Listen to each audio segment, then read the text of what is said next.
We're talking to someone who's going to add some value for you, a real estate investor, so you don't have to do paperwork, a transaction coordinator to the stars. How does that sound, David? Sounds great. Well, why don't we get right to it? What's some things that you add value to a customer and define your customer and define who you are? This is going to be fun. Yeah, well, I'll tell you, the way that we add value to our clients is by taking stuff off of their plate. And what that does is that really allows them to focus on the stuff that moves the needle, the stuff that, gets you charged up, gets you out of bed so you can do the things that you love. Imagine going to the buffet and having to have a little bit of every single thing. Well, that's what running a real estate company is, right? There are lots of little different pieces and parts, things that you have to do, but you're not going to love all of them, right? You may not love broccoli and asparagus, and you may just really like the crab legs. Well, what our company does is we're going to take all that broccoli and asparagus off your plate. And what we're talking about there is paperwork, right? Probably for the same reason that you guys are very successful with your clients is, our clients, they want to go out and get people and put them under contract, right? Buy that deal. They want to take that deal and either, bring it in their own portfolio or assign it or close on it and resell it, right? And finding that end buyer very exciting, that gets them all charged up. But the thing that's like just walking through quicksand and feeling like you're dying a death of 1,000 paper cuts is the paperwork, right? Finding death certificates, talking to people, collecting information and leases and mortgages and just all of that stuff, all that boring paperwork. That's what we do for our clients. Yeah, I like that. I'm sure a lot of our investors out there, the viewers and listeners, are thinking, wow, I like the sounds of that. You're taking, everything, all the work off my shoulders, Yeah. And I like the asparagus and broccoli idea because nobody likes that. Yeah, I got a couple of friends who love asparagus. I'm like, okay, that's really great for you. If you put enough melted cheese on it, maybe it's good, right? Yeah, that's exactly right. Make it as unhealthy of a healthy dish as you can. Right. Exactly. All right, give me a little bit more. So, how does it work? How are you different than other transaction coordinators? Although you're nationwide, I mean, I know there's some unique things there, but give us a little bit more of a flavor and how you add value. A little bit more as to how you add value. Sure. Well, yeah, let me kind of explain where we came from. So I was been an investor since 2002 when we bought our very first house. My wife and I moved to Chattanooga, Tennessee. That's where I'm located now. And in 2009, which was like the end times, right? The middle of the very beginning of the recession, I almost said depression. So I was, very solo operator, it's me, my wife, my brother at one point, and just trying to do everything, right? Like literally juggling all of the bowling balls all at one time, the marketing, the acquisitions, the property management, cutting grass, changing water heaters, selling my deal, dealing with the title company, right? Just trying to do all of it myself. Yeah. And what I realized is there was just kind of a cap on the number of deals I could do per month or the amount of money that I could make because there's just only so many hours in the day, right? Math and science tell us it's 24, right? We can't fudge that number. It's not 23 and it's not 26. So, I did that for a lot of years and, I was the person who was least open to the idea of bringing on and hiring some people onto my staff because, I had that thing that all entrepreneurs have, right? Nobody's smarter than me. Nobody works harder than me. I do it better than anybody else. Nobody will care more than me. All of that stuff, right? I got to be a control freak. I have to do it all myself, and that was fine. And it was a nice job, right? It wasn't really a business until I realized that I can bring people in to my company and help me do certain things, right? They can help me do acquisitions. They can help me do bookkeeping, accounting, all of those types of things. So, it was that point where, that was what made my business really start to explode to where we did over 1,600 wholesale deals. But the lesson there, right? Hold on. 1,600 for you, in effect? Yeah, I've done over 1,600 wholesale deals. I've been doing this a long time. Yeah. Oh, sorry. Keep going. I didn't mean to interrupt. No, that's okay. So I've been wholesaling a long time, but yeah, that was a hard lesson for me to learn, and I see that a lot with newer investors. Is I got to get a bookkeeper, I got to get an accountant, I got to get a property manager, right? They don't want to let go of that, that stuff out of their hands. But once I did that, once I realized that I could bring in a transactions coordinator, right? In this case, she's now my COO, but I brought Heather in and she was my transactions coordinator because I was doing it myself because nobody's smarter than me. Nobody's as good as me, all that nonsense. And then what was happening is I was able to take my time and put it back on the things in my business that mattered, right? Which for me was talking to more buyers, talking to more sellers. And I remember one day I was looking at my bank account on my phone and I'm like, wonder where this $28,000 came from. I walked in. Actually, this office here was our podcast studio, used to be our old transactions office. And I said, hey, Heather, what's this $28,000? And she's like, well, dummy, that's that deal you sold 4 weeks ago. And I'm like, oh, like I completely forgot about it. Deal still closed. I got paid, but I was able to focus on the parts of the business that was going to result in more and more deals, right? So what this did is this caused our revenue to shoot way up. So yeah, that was kind of a big lesson for me. And then, over time, we realized this was something that all investors needed. I wasn't unique in this situation, right? It's something that, was going to be able to help a lot of people. And the thing that I hear the most from our clients is like, oh my God, I didn't realize how much time I was wasting on transactions because it's an hour here, 15 minutes here. It's a couple emails, it's running across town to pick up some documents. And the second thing that I hear is, I didn't realize somebody else could do this for me. Right. And that it could be done, as cheap as it is. So, yeah, so we sort of fell a little bit backwards into opening this company and started with, really we just built up transaction coordinators to help our company. And then some of my friends who run some big wholesale companies were like, hey, during COVID, I laid off my TC, my transaction coordinator. Can you help me? And that sort of just snowballed into helping investors all across the country. And now we've got hundreds of clients, and we did last year $238 million in transactions for our clients and generated over $20 million in assignment and novation fees. Oh, so you're indeed a big player. Okay, now I'm getting you. That's really helpful to know. You're obviously a thought leader also. You do podcasts, et cetera. So thank you very much for being there. By the way, real quick, how does someone get a hold of you? Let's get to that first, and then we'll jump on. Sure. I'm super easy. You can go to our website, which is the letter E, the letter Z, EzREIclosings with an S.com, and you can book a call with me there. I am all over social media. David Olds, REI, so David OLDS and then REI. It's the same for Instagram and Facebook. So we pump out just a ton of content, like me and my rental properties, or talking about just different aspects of the real estate business where we're trying to offer as much value as we can. Yep, I get it. Okay, so then let's say, to what extent will you do the work? Meaning, let's say I find a property. I say, I'm making a deal. I'm going to do that, right? I make that offer. What will you do thereafter? Yeah, the moment you got that property under contract, you're going to send that contract to me, to my team.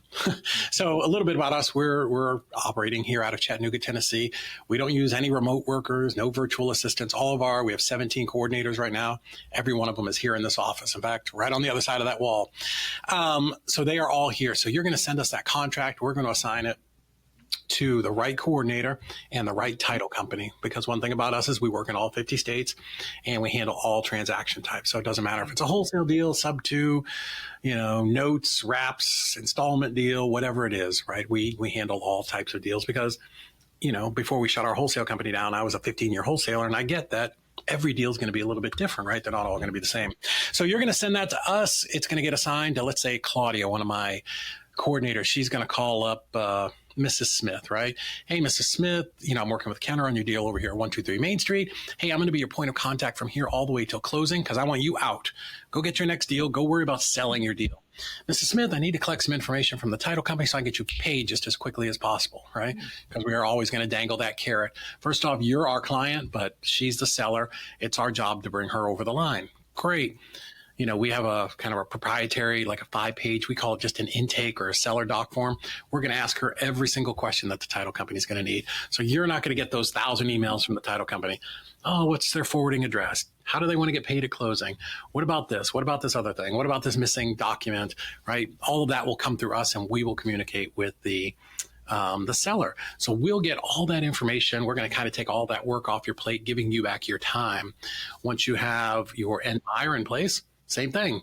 Send me that contract. Hey, Joe, This is Claudia. I'm working with Kenner over on 123 Main Street. Hey, looks like you contracted to buy this. Great. Have you deposited your EMD yet? Nope. Great. Here's the wiring instructions. And hey, looks like you're closing this in your LLC. I need to get your corporate docs. Who's the authorized signer? Oh, and you're using funding. You're using Kiavi to fund your deal. Cool. Who are you talking to over there? We need to get with them so we can get all of the, the mortgage terms, so I can get that over to the title company so we can get your deed of trust done and we can get this thing closed just as quickly as possible. Boom. So we're going to do literally white glove, concierge level, everything from the moment you get it under contract. We will take it from there. We are your personal back office.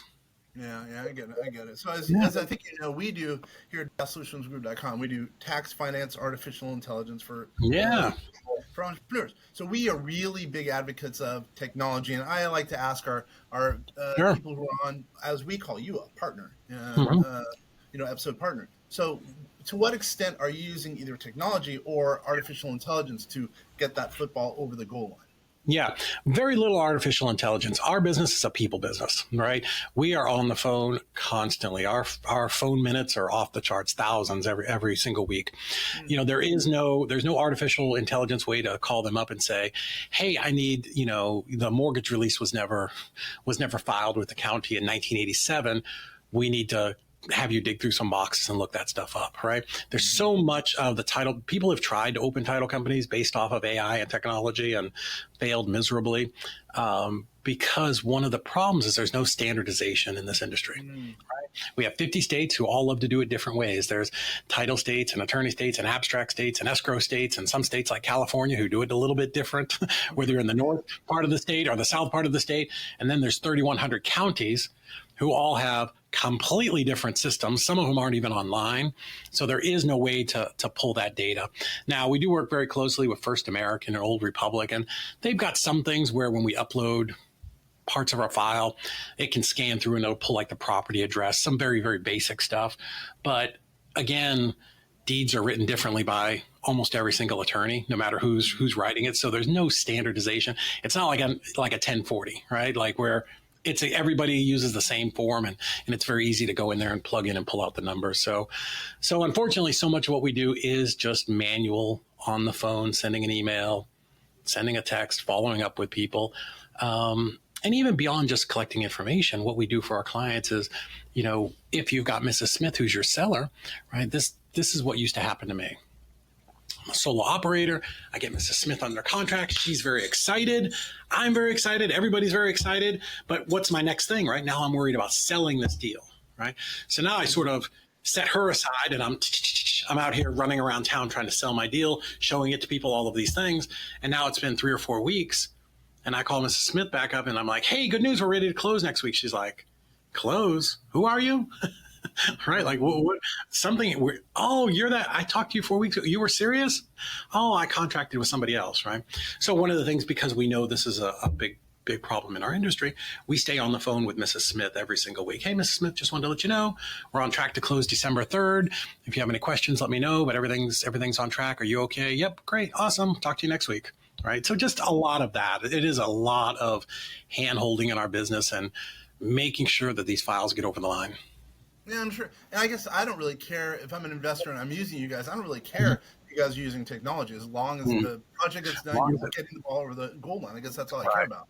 That's it. At the end of the day, that is the ultimate KPI always, right? Did I get paid, right? Whether you're doing acquisitions, dispositions, right? Did I get paid? Okay, great. How did we get that there? Now, we are always looking for efficiencies in our business, right? I would love for my coordinators to handle 120 files instead of 70, right? But yeah, there is a lot of what we do is just the people component here. I get it. I totally get it. Yeah, I know. We've just really enjoyed using technology because it's kept our fees down. But at the same time, there's some parts of our business that cannot be systematized or automated. So I get it. I totally get it. Okay. So then, what else? I assume you can work with any real estate agent, any investor. You're not. Yeah, for us, again, our company was founded for my business, right? I don't know if you remember the old Hair Club for Men commercial, right? The guy says, not only am I the owner, but I'm a client. Well, the company, our systems were all designed around how we ran our nationwide wholesaling company. We were doing 25, maybe 30 deals a month. Like we were a pretty high volume company. And in order to do that sort of volume, you have to have a system, right? It's literally got to be like a production line, because we're doing the same thing over and over and over again. Yeah. So that's the way that we built the system, so that, any of our clients they love just plugging into it, because they can sign up with us today and be plugged into that tomorrow, and literally have this brain trust of 17 coordinators who did 2,200 files last year, right? We'll do almost 3,700 is what we're projected to do this year. So we handle a lot of deals, right? There's nothing, it makes me laugh. Sometimes people are like, but can you do my kind of deal? I'm like, 2,200 deals last year. Yep. I promise you. I would love it if you brought us something that was new and unique, because the coordinators love new, something new. But typically it's the same thing over and over and over again. And the great thing about that is, the thing that would make, one of our, clients kind of fumble the ball because they don't understand how to do a monument of title. That's stuff that one of our coordinators is doing every day.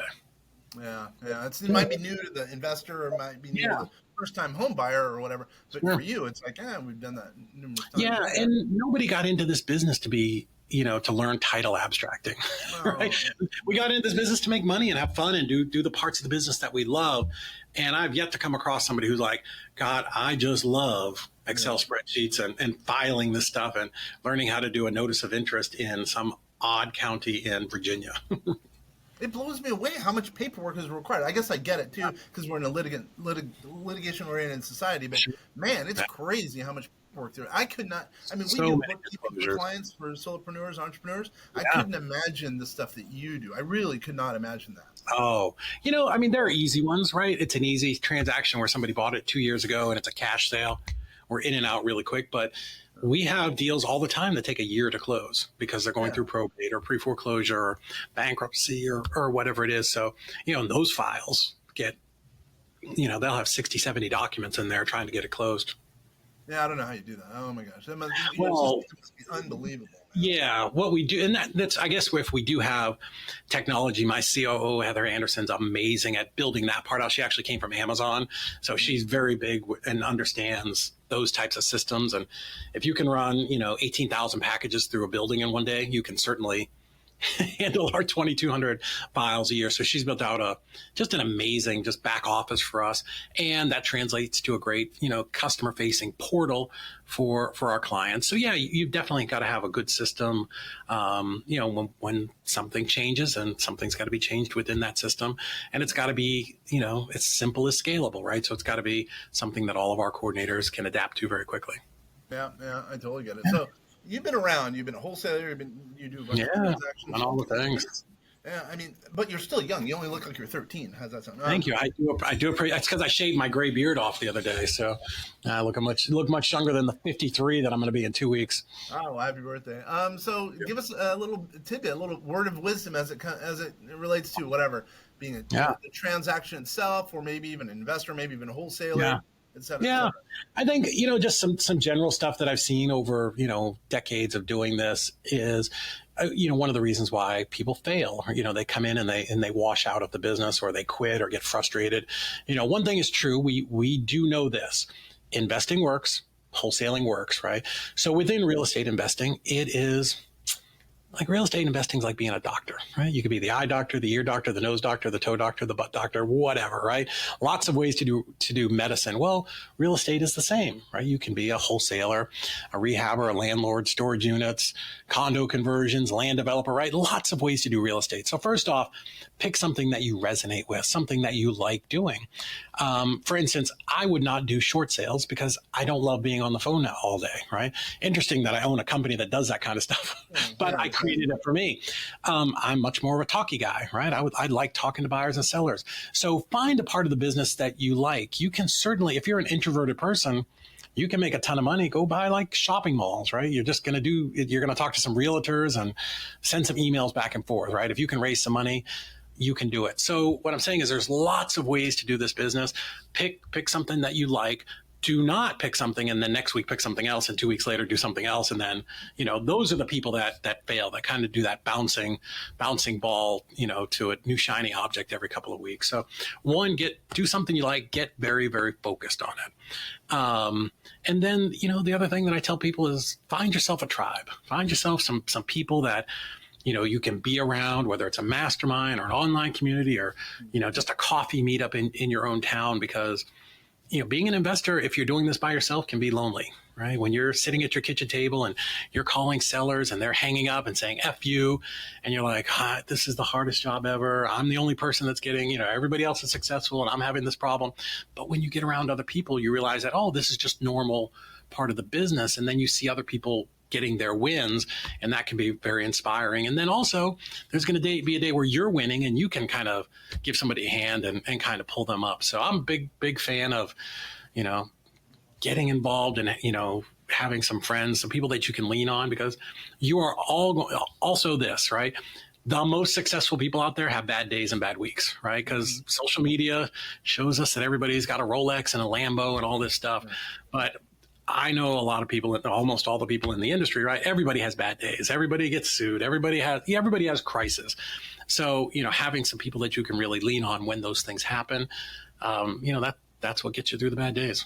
Yeah, I get it. I totally get it. So, and kind of in closings, we got to land the plane a little bit, but because you're big on social media and your business has grown, I knew you were a player. I didn't know you were that big. Nice work. What are you doing? Or give us maybe a key to success that's worked for you, because that would be a cool story as far as social media, et cetera. Yeah. Great. So social media. Yep. Social media is a weird thing. It's very weird. I had no intention of being on social media. My very good friend, Sheik, he runs Sheik Productions. He runs a very large, lot of short form content for, Jerry Norton, Robert Wensley, like a lot of big players. And he came to me and he said, I want to do your social media. And I'm like, bro, I have a face for radio. Like, I should not be on social media. Right. Like this is not the face of a social media star. I said, if I have 10,000 followers, it's not going to help me sleep any better at night. But if I'll do it, if there's a way that we can monetize it, right? Because we don't want to be spending, because it's not cheap to do all the social media. So that was kind of the first thing. But even going back further than that, a very good friend of mine teaches social media marketing. He was the first social media marketing professor at the University of Tennessee.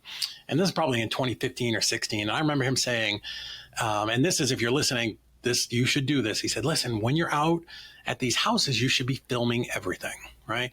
Just put the content out there, put it out there. People want to see it. I'm like, Ryan, his name's Ryan Russell. I'm like, Ryan, nobody wants to see me walking through a house. He's like, I promise you people do.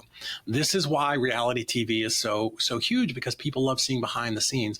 They don't necessarily love that perfectly curated, filtered, right? Like, that's just very bland and vanilla and blah. People want to see you walking through the house, tripping on a board, showing your contractors. Here's the ugly side of real estate. Here's the real side of real estate, as my buddy Tommy Haar says. So yeah, that would be my recommendation. Like, if you're going out to look at a house, flip your camera on. Hey guys, here I am over at 223 Elm Street. I'm going to look at this house. I'm thinking about buying it. Let's take a walk through. Right? Just show your day, show what you're doing. People will follow. People are fascinated by that, because there are so many people who, for whatever reason, don't have the courage to go out and do it, but they will watch that sort of content and follow you. And the more you do, the better you get at it. It's blowing me away. So we haven't been doing any social media. We actually suck at social media. So we just started basically, in April, and it's completely blown up. It's totally changed my life. I mean, now we have people coming in the door way more numbers than we did before, based on social media, and more than anything. Also, we have clients and prospects who are calling in and then confirming whatever we're saying, talking, etc. on social media, and it's helped us. So, I mean, for the people who are out there, remember, we have at least 2,000 real estate agents out there, and we have a number of other 1,800 who are kind of affiliated with us. Probably will be listening to this, hopefully. They really got to get doing social media. But now we do. It's this ultimate calling card, right? Especially, and the one thing about social media is, don't try to be somebody else, right? Just be yourself. Talk about the thing that you're amazing at, whatever it is, right? Because we're all amazing at something. There's something that you're really good at or you're really passionate about. And that sincerity, I guess it comes through, and that's what people will follow, right? Like I tell people, I'm a 50-year-old, chubby white guy, but I kind of know what I'm talking about. So people resonate with that. Not everybody, and that's okay, right? Like I'm not the gold chain and, again, Porsche guy, right? Like that's not my thing, but I've done a couple real estate things and I can certainly talk about it. And some people like that. Yeah. By the way, I will say you do have a face for video. But thank you. Appreciate it. It's this filter that I've got on the camera. Is that why you look like you're 13 or whatever it is? Yeah, now it makes sense. All right. So what's one thing we haven't talked about thus far that can add value? Again, our market in, mainly, solopreneurs, entrepreneurs, real estate investors, some real estate agents. Give us one thing as far as... Yeah, one thing I like to tell people, or I would certainly tell my own team when we were very heavily wholesaling is, when we're talking to these sellers and we're talking to buyers, like these are real people, right? We can get so caught up so easily in it just being another deal, just being another contract. It just becomes a number to us. But, the seller is a real person. They typically have a problem. That's why they're coming to us to sell for cash. So we should give them real numbers. Don't just contract people just to get the contract and then go, oh, whoopsie, I'm going to just cancel it later down the road if I can't find a buyer, right? Because now you've affected that person's life. Is your contract legal and you can get out of it? Sure. But is it the right thing? I'm not saying you have to close on it, but, at least know that this is a closable, this is a deal that you can make happen, right? I get it, stuff happens, but I do see some new investors who really have a real blasé attitude about, if I can't find a buyer, I'll just cancel it. And you're really affecting people's lives. And this is the kind of stuff that gives real estate investors a bad name. Certainly, plenty of realtors do the same thing, right? They go see somebody and the agent, the seller's like, I want $10 million. They're like, okay, I think that's great. And they put that sign in the yard.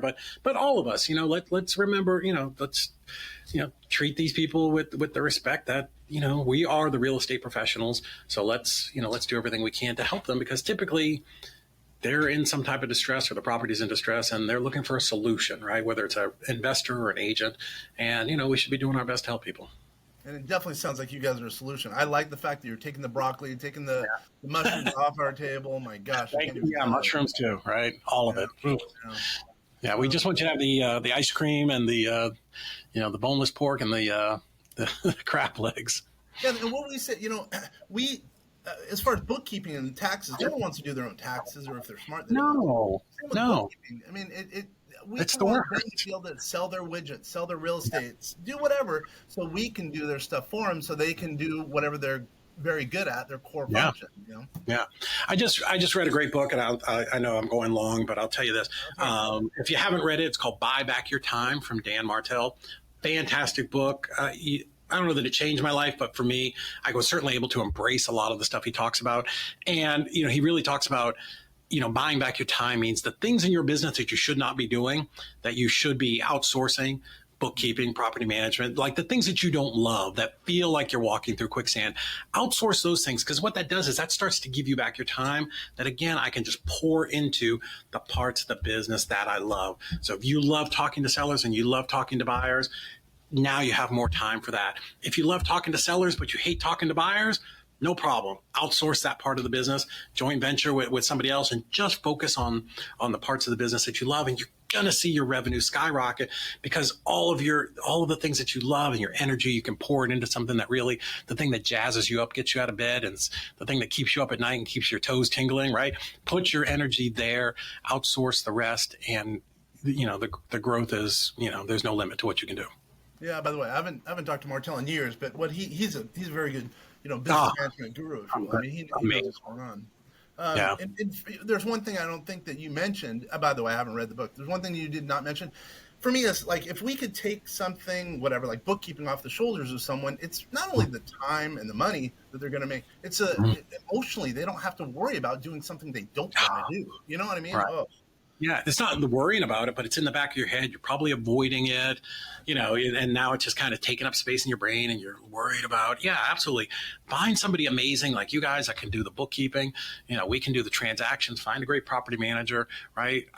lots of parts of this business you should not be expected to love it all. And now I don't have to hire in a bookkeeper. I don't have to hire an accountant or a CFO or a transaction coordinator, right? Because our industry has evolved so much, now we can outsource these things to the absolute best in the industry like you. Yep, I love it. I love it. You're preaching to the choir. I love it.